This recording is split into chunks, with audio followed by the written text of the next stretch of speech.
Life is beautiful, but it's also hard. In my journey, just like yours, there are times when I've wrestled in my heart. I've clung so tightly to the hard things in my life that they've taken over my vision until all I could see was pain and struggle. And if I wasn't careful, my heart started to grow bitter, heavy with things I could not change. But it's not just the hard things I hold on to.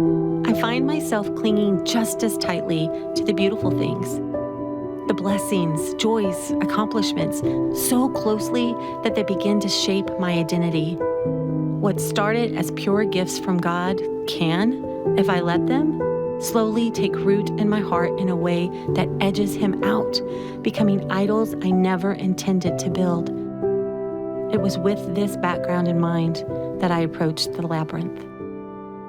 In case you're not familiar, a labyrinth is like a prayer walk, but instead of a straight path, it's laid out in a circular pattern. At first glance, it might look like a maze, but it's not.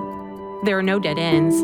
There's only one path that leads you to the center, and the entrance you came through is the same path that will lead you back out again. You walk it slowly, step by step, using the time to quiet your heart, set aside distractions, and focus on God. The day I approached the labyrinth, I had both my blessings and my burdens heavy on my heart. As I walked toward the labyrinth, I noticed on the ground a small rock. I decided to pick it up, to carry it as I prayed, to represent the hard things.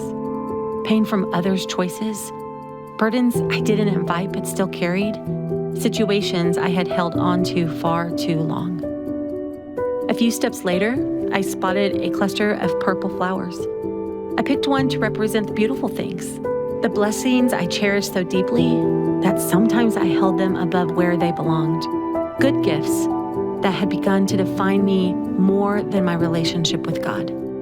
I wasn't even to the center yet when I had ran out of hard things to surrender. So I turned my heart toward the good.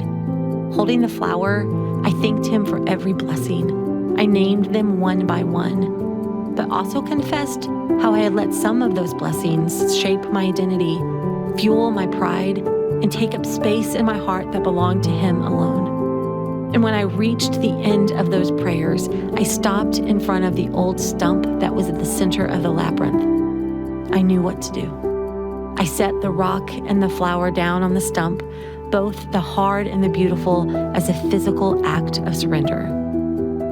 And there, in the stillness, the Lord whispered to my spirit, "Now, with your hands empty, you can behold only me. Hold on to only me." The words sank deep. Tears filled my eyes. Sunlight broke through the trees, warm on my face, and I knew He was there. He had always been there. I could just see Him more clearly now. Walking out of the labyrinth, I worshiped. Step by step, my heart overflowed, thanking Him for His faithfulness, His goodness, His care. I felt lighter, freer. The burdens and the blessings were no longer mine to grip. And in that moment, I realized what it meant to worship the Lord fully, not with clenched fists around my pain, not with fingers wrapped around my blessings, but with both hands empty, lifted high to the one who deserves all of me. And the more I worshiped, the more I felt free. My worship was full of joy, delight, and the deep knowing that I was His and He was mine.